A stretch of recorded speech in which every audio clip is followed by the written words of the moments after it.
Vem com a gente, meu povo. O Gazeta Esportiva tá voando, hein? Semana de Libertadores, semana de Copa Sul-Americana. E os comentaristas de hoje são Celso Cardoso.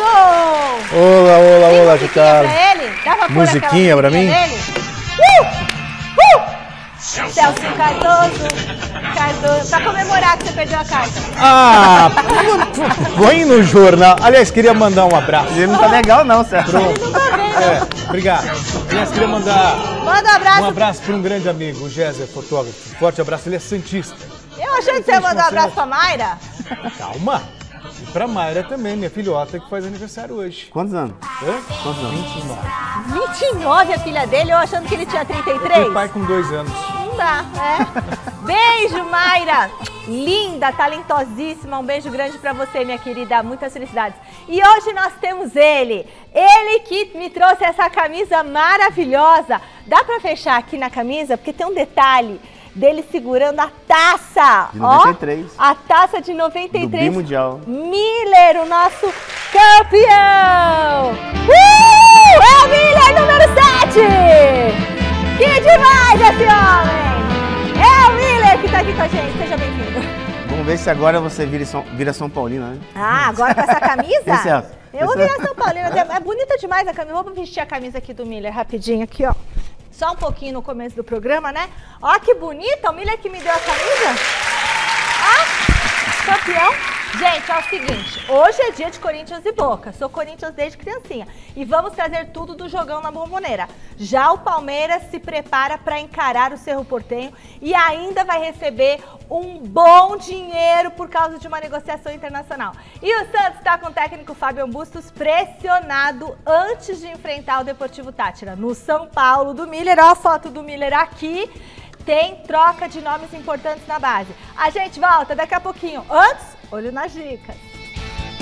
Bom, olha a gente aqui de volta. Você que assistiu ontem já sabe que estamos com um presente especial nessa semana, né? Essa bola da Topper pode ser sua. Então entra lá no nosso Instagram, @Gazeta Esportiva, e comente com o seu nome, a sua cidade, esse post da bola. Quer ganhar essa bola? Não adianta mandar mensagem pra mim, tem que entrar no Instagram da Gazeta Esportiva, @Gazeta Esportiva. Na sexta-feira a gente vai anunciar aqui quem que vai ficar com esse presentaço da loja, @Loja Gol de Placa, lá de Santo André, tá certo? Agora vamos pro jogão de hoje? Se liga na enquete do dia. Quem vai avançar para as quartas de final da Libertadores? É o Boca Juniors ou é o Corinthians? Não dá para ficar em cima do muro, Celso Cardoso.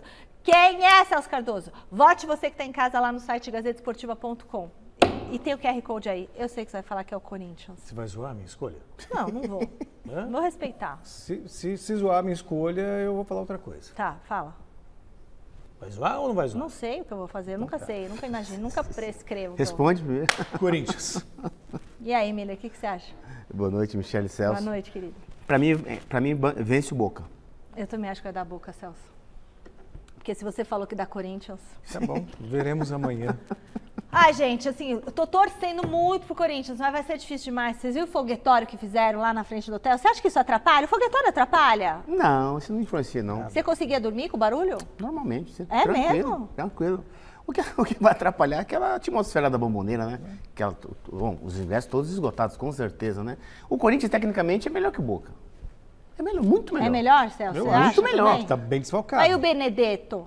Sim, agora tipo, como eu falei, eles sabem jogar Libertadores e esses jogos assim na Bombonera, eles sentem muito positivamente. A minha aposta é um empate nos pênaltis da Corinthians. Ai, nos pênaltis aí temos o Cássio, né? Bom, então vamos ver, veremos. Vamos torcer muito pro Coringão passar.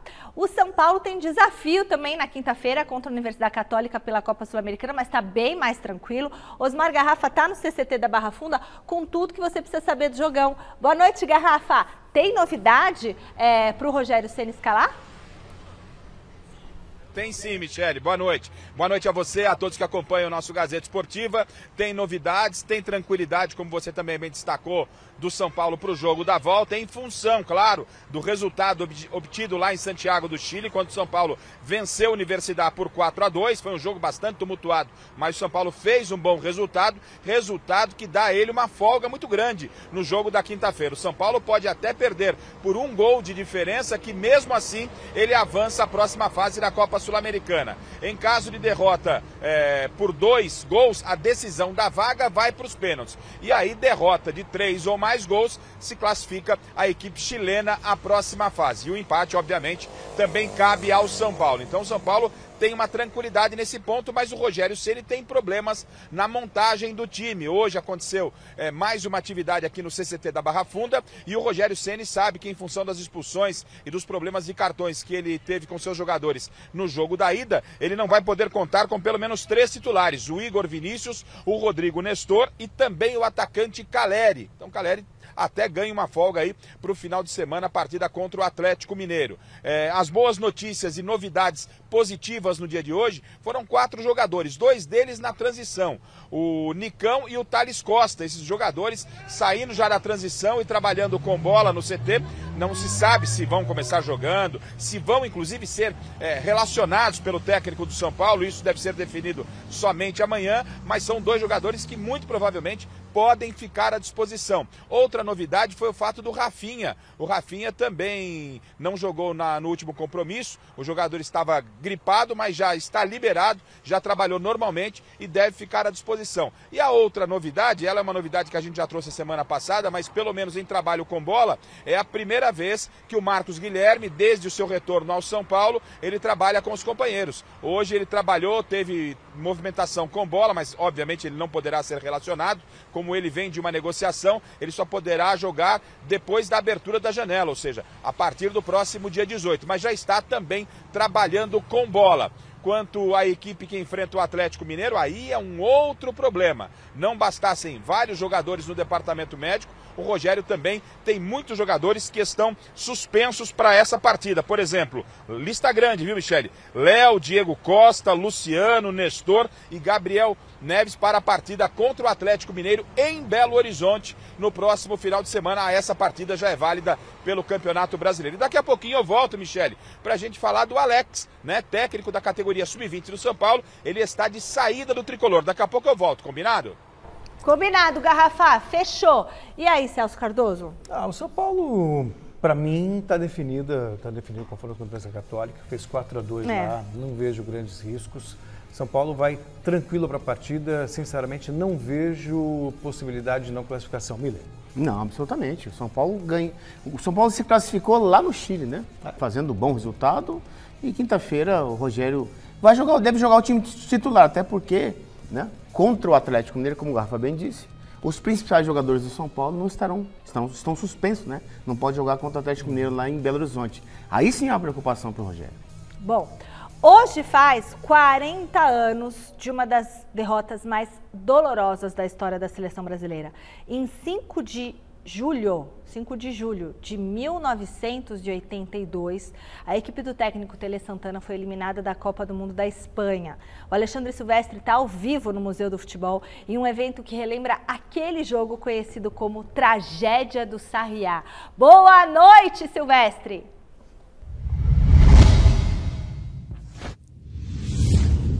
Boa noite, Michele. Boa noite, time Gazeta Esportiva. O que você estava fazendo no dia 5 de julho de 82? Eu estava no interior, em Arujá, no sítio dos meus avós, saudosos Zito e Tata, vendo o Brasil ser eliminado para a Itália no Sarriá, numa TVzinha pequenininha, preta e branca, e depois fui chorar no meio do mato. Minha avó teve que me resgatar. E vocês, autores queridos dos livros, meu professor jornalista Celso Unzelt, o Gustavo Carvalho, tudo bem? O livro 82, Uma Copa para Sempre, começa dessa experiência pessoal, imagino, né, Celso? Verdade, Alexandre, boa noite para você, para o pessoal do estúdio, para todos que nos assistem. Bom, eu e o Gustavo somos viúvas de 82, né? Eu tinha 14 anos, o Gustavo ainda não tinha 5, mas isso não impediu que ele, com maestria, colocasse muitas informações aqui que nem eu sabia. Eu estava acordando quase meio-dia, o jogo foi meio-dia, eu estava em férias na 8ª série, acordando e depois chorei o resto do dia todo. Eu estava de férias lá no meio do mato e fui chorar no pasto. E você, Gustavo, estava no berço? Alexandre, boa noite a você, a todos do estúdio, espectadores. Eu estava na casa da minha avó em Atibaia, numa chácara. Eu não fui chorar no mato porque eu era muito pequeno, mas eu lembro da minha avó falando da derrota do Brasil para mim. É uma lembrança antiga. E esse livro conta a história da Copa inteira, é mais focado no jogo contra a Itália? O que vocês trazem de novidade? Não é tudo, é a Copa inteira, até porque o Gustavo preza muito pelo equilíbrio. O Gustavo, essa parte italiana aqui, né? Esse era o número da camisa do Brasil, 8, doutor Sócrates, você lembra, né? E esse 2 aqui pode ser uma parte do 20 de Paulo Rossi.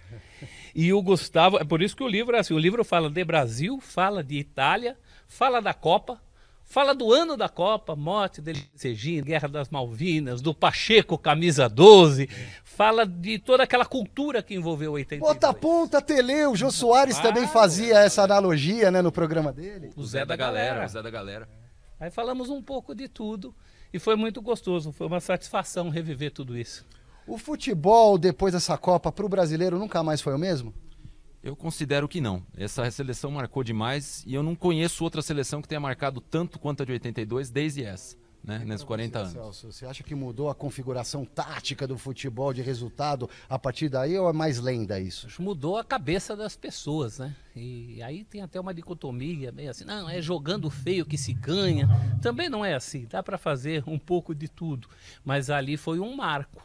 Realmente a derrota foi inesperada, até porque o brasileiro não costuma olhar muito a qualidade dos outros, né? E a Itália tinha qualidade, o Gustavo ressalta isso, mas ali houve uma dicotomia nesse sentido.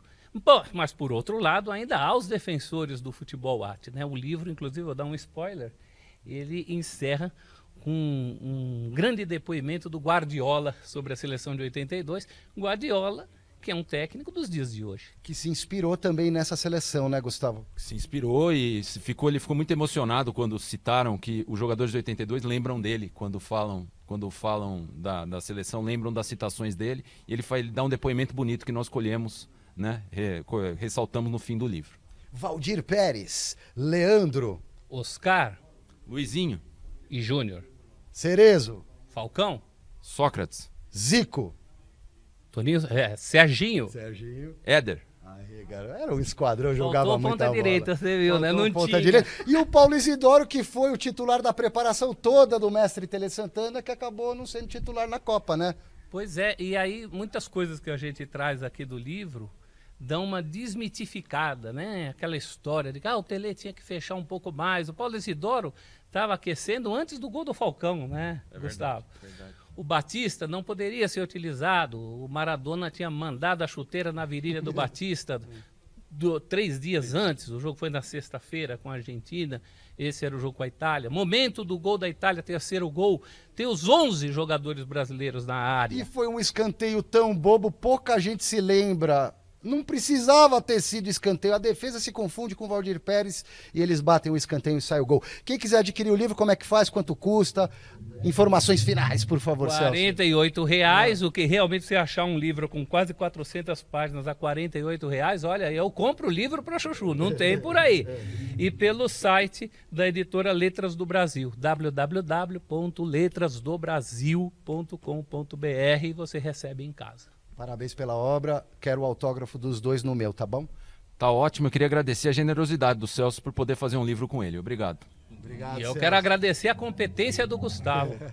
Engenheiro, jornalista, meu amigo particular, assim como você, Alexandre, muito obrigado, estamos entre amigos. É uma triangulação, mas a tabelinha é dos dois aqui. Um abraço, vamos relembrar sempre esse momento da história, a Copa de 82. Beijo.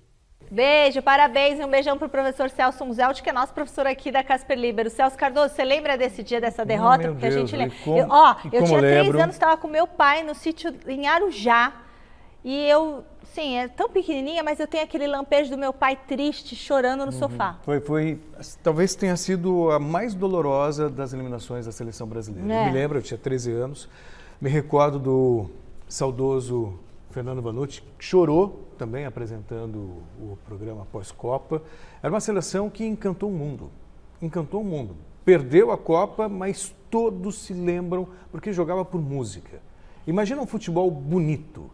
Era o que apresentava essa seleção. A seleção fantástica, me lembro, venceu na estreia a União Soviética por 2-1. Depois venceu a Escócia por 4-1, Nova Zelândia por 4-0. Meteu 3-1 na Argentina.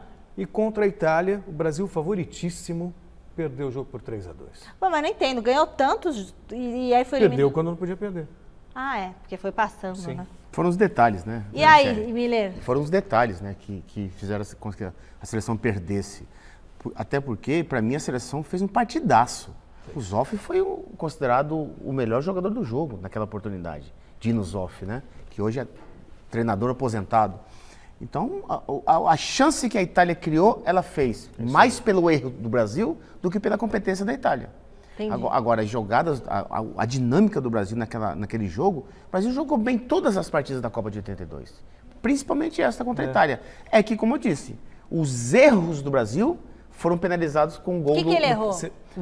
Teve um passe errado. O Cerezo que atravessa uma bola, não se atravessa a bola no campo de defesa. Tá. O cruzamento do Cabrini, que resultou no gol de cabeça do Paulo Rossi, foi erro do Júnior, que não fechou diagonal. E o escanteio, uma jogada boba, besta. O jogador da Itália cabeceia para dentro e o Júnior não sai junto com a defesa e deixa o Paulo Rossi em posição normal, regular, ele faz o terceiro gol. Quer dizer, então, esses detalhes que mataram a seleção brasileira, mas a seleção brasileira, dentro do jogo, arrebentou na partida. Só mais uma coisinha. Outro dia de madrugada eu cheguei e a ESPN estava repassando alguns jogos da Copa do Mundo e de repente eu cheguei de madrugada, estava 3-2 para a Itália já. E teve um último lance, que foi um cabeceio do Oscar. Do Oscar, no chão. O Zoff pega praticamente ali em cima da linha. No chão. Eu ali vendo todo aquilo mundo assim, gritou gol. Parecia que o jogo estava acontecendo. Quando eu fui jogar na Itália, Michele, todos os italianos, todos, unânimes, todos eles, os jogadores, que o europeu tem memória, né? É.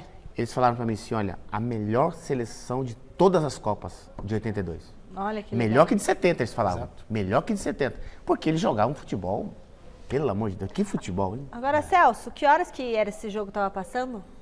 Não, era tarde o horário de Brasília. Tipo umas 2 da manhã. Onde você estava, Celso? 3 horas da tarde. Você falou que estava de madrugada e você fala chegou o em jogo casa. da ESPN? É. Onde você estava que estava chegando em casa 2, 3 da manhã, Celso? Só sei que eu vi o jogo de madrugada. Isso são horas, Celso Cardoso? O jogo foi à tarde, eu lembro. Foi um domingo à tarde. Eu estava com meu pai. Ó, se liga a torcida do Corinthians. Letícia, não estou... Hoje estou voando às cegas aqui, hein? Não estou te ouvindo, hein? Vamos falar sobre a partida contra o Boca Juniors. O Vitor Pereira tá com vários problemas para escalar o timão hoje. Não diga isso! Direto do Parque São Jorge, Thiago Salazar, traga boas notícias, por favor. Esse homem só traz tristeza aqui para torcedor corintiano. Vai trazer lista de desfalques, Salazar. Fala alguma coisa boa, homem. Boa noite.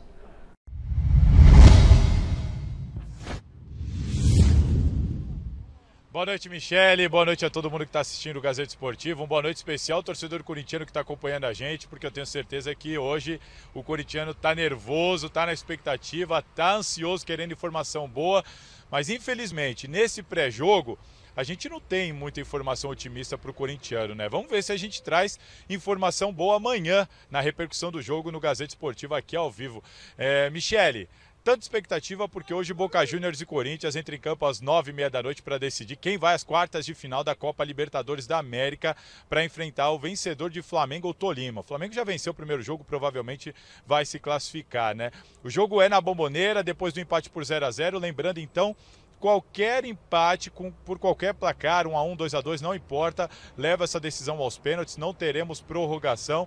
Vamos ver o que vai dar. Agora, quantas informações dos dois times, o Boca, que perdeu de 3-0 na Bombonera agora no final de semana para o Banfield, todo reserva, vem com força máxima, o técnico Batalha tem todo mundo à disposição, até o lateral esquerdo Fabra, que desfalcou a equipe em Itaquera, tá de volta, o Boca vem com Oscar, Romero, Sebadios, Vidia, Benedetto, enfim, todo mundo para cima desse Corinthians que vai mais uma vez ter que lutar contra os próprios desfalques. Vamos pôr na tela os jogadores que sequer viajaram para a Argentina, são eles Renato Augusto, Fagner, Adson, Gustavo Mosquito, Maicon, Paulinho e Júnior Moraes. Dessa turma toda aí, só o Adson não foi para o jogo por causa de lesão, ele está com Covid-19, mais um problema de última hora aí para o Vitor Pereira, os demais todos lesionados e desfalcam a equipe. Em compensação, William Duqueiroz, Gil e Rafael Ramos estão de volta.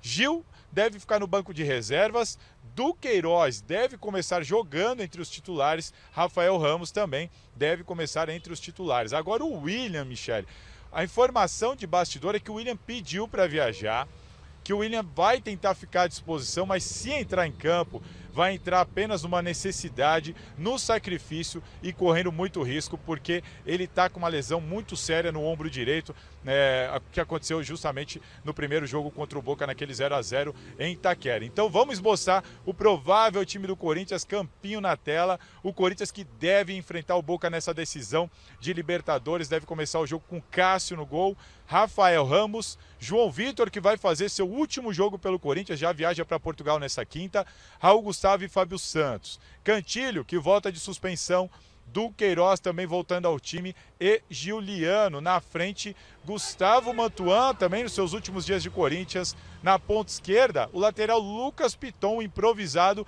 por falta de opção, e Roger Guedes no comando do ataque. Esse deve ser o time do Corinthians para logo mais, para esse jogão que vai ser apitado por Andrés Matonte, uruguaio. Muita gente se preocupa com a arbitragem em jogo de Libertadores, principalmente contra o Boca Juniors. Para quem não conhece o Andrés Matonte, ele é o árbitro que apitou a vitória do Corinthians de 2-0 para cima desse Boca na primeira fase lá em Itaquera. Então, os times já conhecem o árbitro e o árbitro já conhece bem esse confronto. Então é isso, Michele. Tudo pronto, muito problema para o Vitor Pereira, enquanto do outro lado, força máxima. Vamos ver se o Timão consegue essa classificação histórica. Fato é que o clima já está pesado desde a madrugada. Põe aí na imagem para a gente ver. Teve foguetório nessa madrugada. Aí vocês vão me falar, vocês acham que isso muda alguma coisa? O Miller pode contar, se dentro do hotel dá para ouvir alguma coisa, se o jogador coloca tampão no ouvido, não sei. Enfim, mas teve foguetório lá no hotel do Corinthians nessa madrugada. Vamos ver, Michele, daqui a pouquinho eu volto com informações exclusivas, opinião de dois grandes ídolos que vão falar sobre esse jogão de logo mais. É a festa que vai dar Corinthians hoje, minha gente. Bom, vamos lá. A gente vai colocar a escalação aqui na telinha para vocês comentarem se esse time do Corinthians que está desfalcado vai dar conta do recado ou não. Celso Cardoso, cadê a escalação? Estão preparando lá. Não sei até de cabeça. Fala. Cássio, show. Show.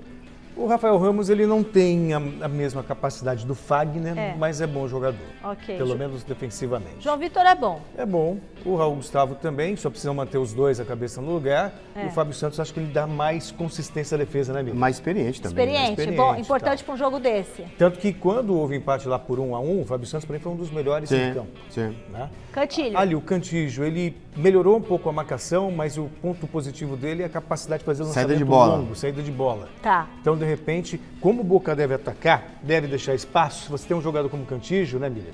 Ele faz o lançamento. Qualidade no passe, nessa saída de bola é importante. E o meio-campo do Corinthians está muito bom. Aí ele vai Juliano e Duqueiroz. Pra mim tá tudo certo aí. Tá o meio tudo campo certo. tá bom. Roger Guedes ali na frente. Faz um papel importante na direita. Sim. O Piton já jogou algumas vezes como ponteiro, também não decepcionou. Não é o William, mas... Pô, mas esse jogo é jogo pro William jogar, gente. Não, mas ele não tem condição. Assim, eu vou até fazer uma confidência aqui. Cheguei a conversar com ele, já tinha falado... Tá doendo muito. O quê? É muito tá doendo? O ombro. O ombro dele? O ombro. Muita dor no ombro. Não dá pra fazer uma infiltração? Não existe isso. Agora, não tem um negócio aqui? Por uma... Mas assim, veja bem, até a gente tava conversando depois no Alfamos, né? Buscopan no ombro, não. O que põe aqui, por amor de Deus? A gente tava conversando no jantar depois lá do Mesa Redonda. Não é o joelho. Que o Beckenbauer nos anos 70 jogou com uma tala aqui, assim, jogou assim, né? Jogou assim. Ele jogou o tempo todo. Só que o Beckenbauer era o Beckenbauer.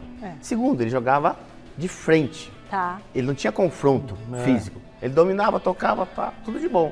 Agora, o William não. O William tem contato constantemente. Você acha que realmente não dá pra jogar? Os caras já sabem, vão... Porque uma luxação, eu falei pro Celso isso aí, uma luxação no braço aqui é pior do que quebrar.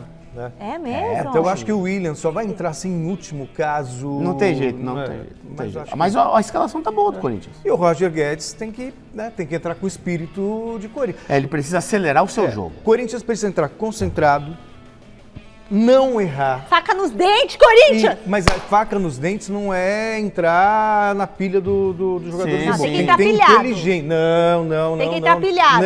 Não. Mas não pra tomar cartão vermelho. Ah, sim. Mas se entrar pilhado, exagere. Não, tem que entrar concentrado.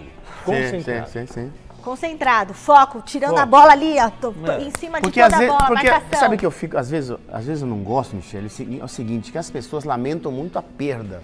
Não, valoriza o remanescente. É claro. Não, o remanescente, os jogadores que vão jogar, tem que... O Lever Cup falava isso quando ele foi meu treinador no Cruzeiro. Ele dizia assim, olha, eu não choro as perdas, eu valorizo quem vai pro jogo. E o time do Corinthians tá bom pro jogo. O meio campo, levinho, marca muito bem. Beleza, olha quem tá hoje na Academia de Futebol. José Paz, com as últimas notícias da preparação do Verdão pro jogo contra o Cerro Porteño. Boa noite, Zé. O Abel Ferreira tá com tudo pronto pro duelo da Libertadores?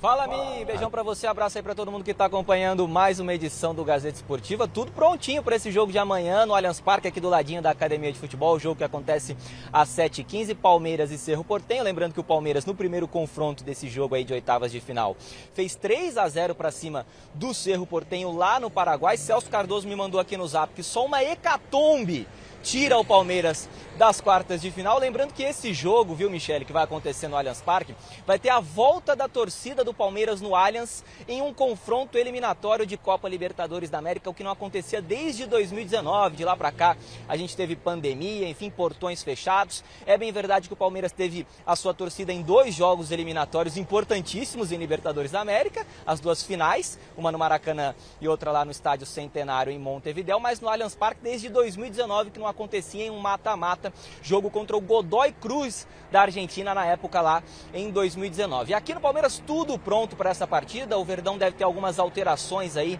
do técnico Abel Ferreira no time titular, porque o Palmeiras vem fazendo uma série de jogos aí importantes. As 2 informações mais importantes aí para você, meu amigo torcedor palmeirense. Gabriel Veron, sofreu um acidente doméstico, um corte no pé, tomou 11 pontos e tá fora dessa partida de amanhã contra o Cerro Porteño. Já o Marcos Rocha, que foi preservado na partida do último final de semana contra o Atlético Paranaense, ele treinou normalmente nos últimos dias aqui na Academia de Futebol e deve ser titular nessa partida diante do Cerro Porteño, que será o 28º confronto de mata-mata do Palmeiras com Abel Ferreira no banco de reservas. Nos 27 anteriores, 20 classificações ou títulos para o Palmeiras. O homem tá bem demais, 74% de aproveitamento aí em confrontos eliminatórios para o Palmeiras com Abel Ferreira no banco de reservas, sem contar as finais, viu, Michele? Palmeiras só foi eliminado em duas oportunidades com Abel Ferreira em confrontos eliminatórios em mata-matas. Para o CRB na Copa do Brasil do ano passado e para o Tigres do México lá no Mundial de Clubes. Volto com você, daqui a pouco tem mais informações do Palmeiras, tem Mago Valdívia falando aqui no Gazeta Esportiva. Agora vai daí, Michele. Beleza, valeu, Zé Paz. E aí, Os números Celso? do Palmeiras na Libertadores da América são algo assim... Impressionante, né, Celso? Sabe? Número de vitórias fora de casa, invencibilidade, enfim. A campanha do Palmeiras, ela é... tem adversários mais fáceis? Sim, tem. Mas o que importa é a competência para meter a bola para dentro. Independente da fragilidade do adversário, Sim. Importante a gente destacar a regularidade do Palmeiras na Pô, Libertadores. 3-0 no Cerro fora. 3-0. E joga hoje ou amanhã? Joga amanhã. Amanhã, agora que eu estou em dúvida, se é amanhã. hoje ou amanhã. É amanhã, né? É amanhã. Aí Palmeiras e Flamengo jogam amanhã, né? Então, e o jogo no Allianz Parque. Então... A gente já vai fazer aqui um quem passa na Libertadores, tá? Vou perguntar pro Miller e pro Celso, tá aqui a minha cola, daqui a pouco eu falo com eles. Posso fazer a colinha agora ou não dá? Rapidinho. Confrontos da Libertadores. Miller, Celso, quem passa? Libertad ou Atlético Paranaense? Atlético Paranaense. Boca ou Corinthians? Corinthians. Boca. Palmeiras ou Cerro? Palmeiras. Palmeiras tá fácil. Atlético Mineiro ou Emelec? Galo. Galo também. Flamengo ou Tolima? Flamengo. Flamengo. É que o Flamengo ganhou lá também, né? A situação do técnico Fabian Bustos está bem complicada no Santos, né? O José Paz preparou uma reportagem para contar como que tá o peixe para a partida da Sul-Americana. Põe na tela.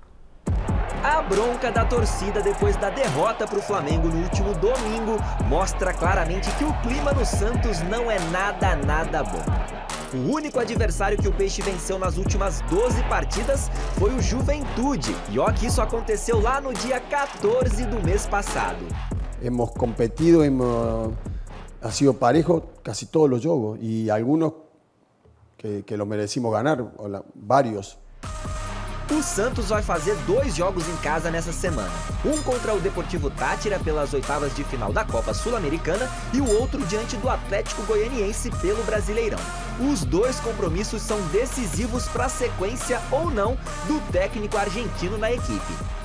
Hay que hacer las cosas bien en el cuarta-feira y pasar y seguir consiguiendo. Y en Brasileirado también hay que intentar seguir ganando. As críticas de parte da torcida ao trabalho do Bustos já vem de um tempo, só que mesmo assim, o treinador é o que mais comandou o Peixe na gestão do presidente Andrés Rueda. Já são 29 partidas e um aproveitamento de 44,8%. Aproveitamento que, aliás, é muito parecido com os de Ariel Holan, Fernando Diniz e Fábio Carille, os outros técnicos que passaram pelo Peixe com o Rueda e que foram demitidos pelo dirigente. Yo tengo que hacer mi trabajo, que es tratar de ser competitivo y conseguir resultados. Lo dijimos apenas empezamos. Este equipo era el equipo que en Paulistao casi desciende, que nosotros llegamos al final y ganamos el último juego y pudimos mantener la categoría, que algo que nunca había pasado, eso hubiera sido una vergüenza mucho más grande. Continuar trabalhando. É isso que o Santos e o Bustos precisam para transformar a bronca em apoio o mais rápido possível. Poxa, a torcida tá contra o treinador? Então, mas o problema não é a torcida e contra, é quem comanda entrar na pilha. Sabe, o conselho gestor, fica todo mundo aí e coloca prazo, se perder de time tal vai cair, ou se perder do time... Né? Gente, é só ver o time do Santos. Tá tirando leite de pedra. É só ver o time do Santos. O Santos é candidato, quase caiu no Campeonato Paulista. O Fábio Carille saiu em tempo recorde, o Diniz saiu em tempo recorde, o Holan saiu em tempo... E não adianta, não vai resolver. Quer dizer, então o que precisa é apostar num trabalho e deixar o cara trabalhar. O Santos tem sérias limitações. Aqueles estão achando que o Santos vai ser campeão brasileiro? Não dá, do jeito que está, com o time que tem, não dá. Então deixa pelo menos o cara trabalhar. Porque não vence a tantos jogos, sabe, que mexe mal, que muda mal. Você concorda que mexe mal, que muda mal, Miller? Não, absolutamente. Até porque ele não tem opções boas, né? Até na última partida, na Vila, ele voltou com o Sanches. O Sanches é bom jogador, quer dizer, então ele tá fazendo o que ele pode, mas o elenco é limitado, não tem jeito. Voltamos ao CCT da Barra Funda, o Tricolor vai ter troca de nomes importantes nas categorias de base. Explica pra gente quem tá saindo e quem vai chegar, Garrafa. Então, Michele, como eu disse anteriormente, o Alex, né, que está desde abril comandando as categorias de base do São Paulo, o time sub-20, ele chegou em abril, ele vai se desligar, já avisou a diretoria do São Paulo que no final da temporada ele deixa o Tricolor. Aí ele vai buscar novos ares, a ideia já é trabalhar numa equipe de profissional. Então ele vai ficar até o término das competições desse ano das categorias sub-20 do São Paulo. As competições terminam em novembro e já vai acontecer um processo de transição nesse período para a chegada de um novo treinador. Ainda não está assinado, mas o negócio está alinhavado. Belletti, ex-jogador do São Paulo, não é? Confirmou essa semana que vai investir na carreira de técnico. Ele tem praticamente tudo acertado com a diretoria do São Paulo. Então, a tendência é pela saída do Alex já em novembro. O Belletti deve ser reintegrado já num processo de transição ainda antes da saída do Alex, vai trabalhar meio que em conjunto, conhecendo os garotos, e aí o Belletti já vai dirigir o time na Copa São Paulo de Futebol Júnior da próxima temporada. O São Paulo dando importância para as categorias de base, são jogadores que têm identificação com o futebol. É verdade que o Alex não jogou pelo São Paulo, mas fez história, uma carreira brilhante, inclusive aqui no rival Palmeiras. E agora o São Paulo vai trazer um jogador que tem identificação com o próprio clube, né? Nada contra o Alex. Foi uma opção do Alex deixar o clube. O Alex em novembro vai buscar novos ares já na próxima temporada, tentando trabalhar numa equipe profissional. E o Belletti, que essa semana, inclusive no podcast do Denilson, confirmou de que vai investir na carreira de técnico, tudo está se amarrando. Ele deve ser o novo técnico da categoria sub-20 do São Paulo a partir do próximo ano, mas já começa a trabalhar nessa temporada. Tá certo, Michele? Tá certo, Osmar Garrafa. Então, Belletti vai para um lugar, Alex chegando. O que vocês acham desses nomes? São nomes que fizeram história no Alex futebol. saindo, Belletti chegando. O Belletti foi campeão de Liga dos Campeões, era um jogador versátil. Quer dizer, e tem muito a contribuir, sem dúvida alguma. E o Alex, acho que foi um bom começo dele, né, Miriam? Sim, até porque ele respeitou o processo, né? Ele tem essa ambição, assim como o Belletti, o Kaká, de ser treinador de futebol. Né? Então, o Alex? Como ele já está 1 ano e meio na base do São Paulo, a gente acha que é o momento dele. É isso aí. Quem falou pro Belete virar técnico foi o Carlo Ancelotti, me fala a Letícia aqui. Ele, na verdade, foi até por uma inspiração do Ancelotti que ele resolveu exatamente. ser técnico. Agora, a torcida e a diretoria contestavam o Casares por conta disso, né? O Alex não jogou no São Paulo, ele jogou no Palmeiras. Então. Diferente do Belete. O Belete jogou no São Paulo, né, em 96. Né? Então, o Belete vindo, a diretoria fica contente porque ele tem identificação com o clube. Bom, muito bora pro Parque São Jorge. Ontem você acompanhou aqui, com exclusividade e ao vivo, entrevistas com Chicão e Danilo. E claro que o Salazar guardou um material muito legal pra gente conferir hoje. Eles falaram do Boca, Salazar.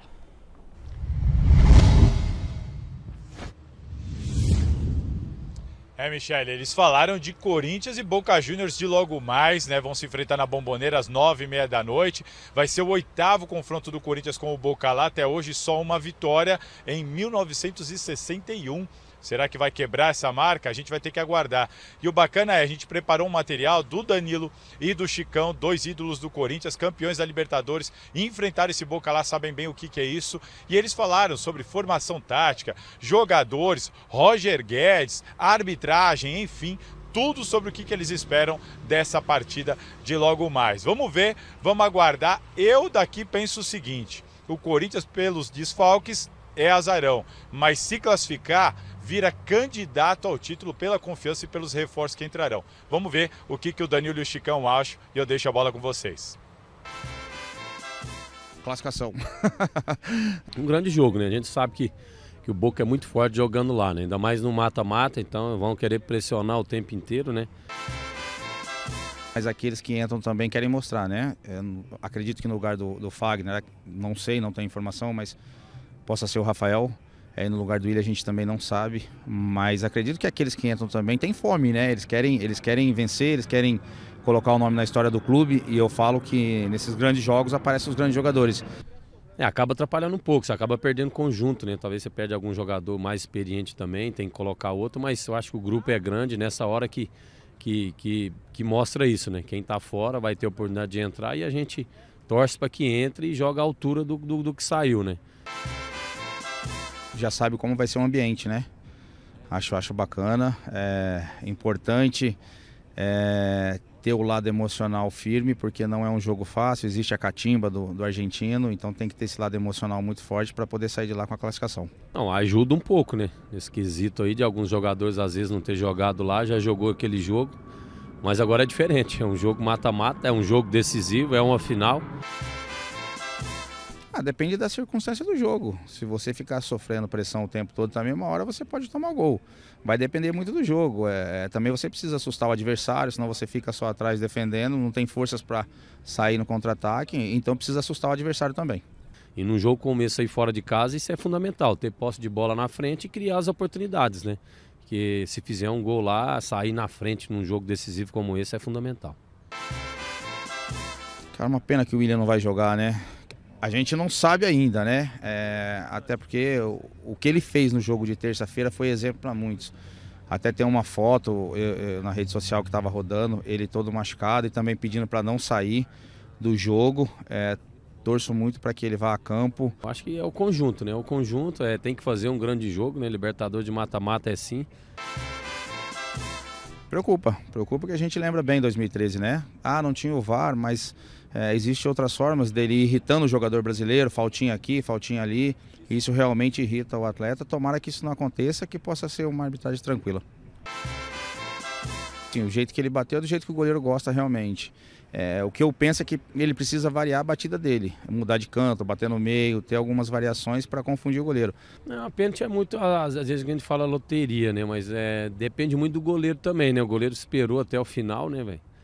O posicionamento do goleiro foi muito bom e acabou acertando o canto. Então, agora você falou, a bola veio meia altura.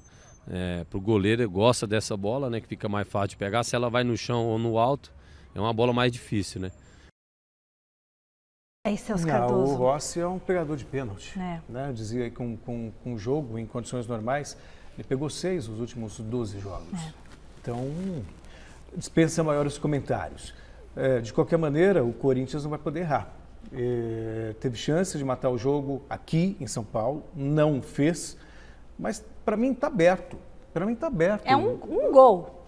Assim, eu não vejo esse Boca como um super Boca. Bicho papão? Não vejo um Boca que vem jogando bem. Tem a mística do La Bombonera, tem o apoio da torcida, tem tudo isso. Agora, o Corinthians já jogou lá, empatou por 1-1. 3 confrontos com o Boca, ganhou 1, empatou 2. Quer dizer, então, eu vejo o Corinthians vivo. É só o Corinthians ter aplicação, atenção, usar a cabeça, não entrar na pilha, não querer empurrar, ganhar no grito, que você sabe, né, amigo? Os caras vão provocar. Só que tem que ser malandro, não adianta querer ganhar no grito não, porque senão o árbitro põe pra fora e vai tudo por espaço. Diante do jogo aqui, Celso, que o Boca, na minha opinião, no segundo tempo, principalmente equilibrou o jogo, né? Mesmo com as suas limitações técnicas, eu acredito que o Boca vence por conta disso. O Boca sabe jogar Libertadores, sabe lidar com esse tipo de situação, de dificuldade, mesmo com as suas limitações técnicas. O Boca é um time que, dentro da Bombonera, é difícil de vencer. Tem mais Palmeiras no Gazeta Esportiva. O assunto agora são 2 ex-jogadores do clube. O Valdívia se aposentou, enquanto o Gabriel Jesus trocou de time. E o Zé Paz vai falar agora qual que é a ligação desses assuntos com o Verdão.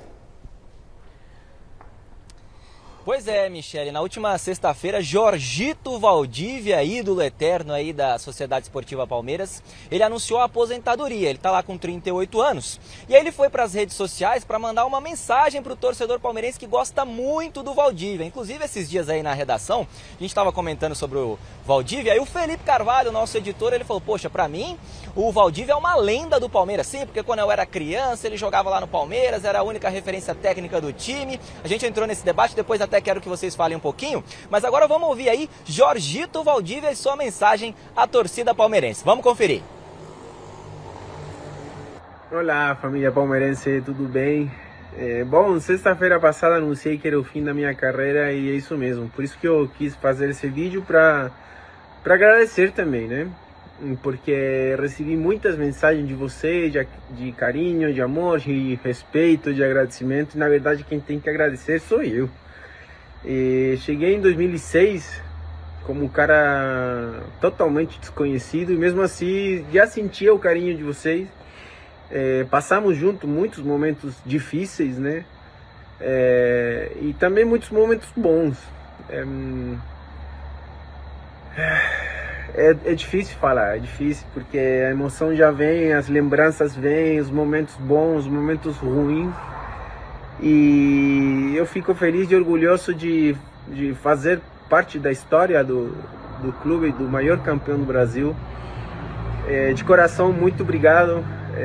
Eu fico emocionado, né, de todas as mensagens que vocês sempre, não agora, sempre, mesmo longe do clube, as mensagens vêm sempre. Então, obrigado. Eu agradeço de coração e quero que vocês saibam que eu fico muito orgulhoso de fazer parte dessa história do clube, né? Obrigado, muito obrigado. Tá, então a palavra de Jorgito Valdívia aqui no Gazeta Esportiva, e como ele bem disse aí, a primeira passagem dele pelo Palmeiras começou em 2006, e terminou em 2008. Nessa primeira passagem ele conquistou um Campeonato Paulista.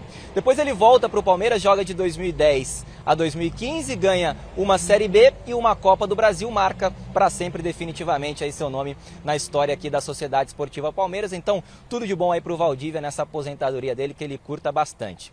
Em relação ao Gabriel Jesus, que você falava aí, viu, Michele? Qual que é a relação dele com o Palmeiras? Ele estava lá no Manchester City, ele é um jogador revelado aqui pelo Palmeiras, e ele agora se transferiu para o Arsenal, também da Inglaterra. Jogava no City, que é da Inglaterra, agora foi para o Arsenal, também da Inglaterra. Uma transferência aí que gira em torno de 290 milhões de reais. E o Palmeiras tem direito a 20 milhões de reais desses 290 aí. São 7% desse valor que o Palmeiras tem direito aí, 5% estavam ali em contrato junto com o Manchester City, tem ainda 2% daquele mecanismo de solidariedade, como o Palmeiras é o clube formador do Gabriel Jesus, então 7% para o Verdão, aí vai dar 20 milhões de reais. Grana é sempre bom, a gente sabe que o Palmeiras está bem financeiramente, mas dinheiro nunca é demais, principalmente no futebol, onde as cifras são milionárias, né, Michele? Uma última informação, mais de 38 mil ingressos já foram vendidos para a partida contra o Cerro Porteño amanhã no Allianz Parque. Casa cheia amanhã lá no Allianz para a torcida do Verdão, viu, Mi? Vai daí, beijão para todo mundo. Beijão, Zé. E aí, Miller, ó, quando a fase é boa, até vem dinheiro lá do Gabriel Jesus, hein? Que bom. Ele se formou no Palmeiras, né? Por lei, o Palmeiras tem direito a esse montante, né?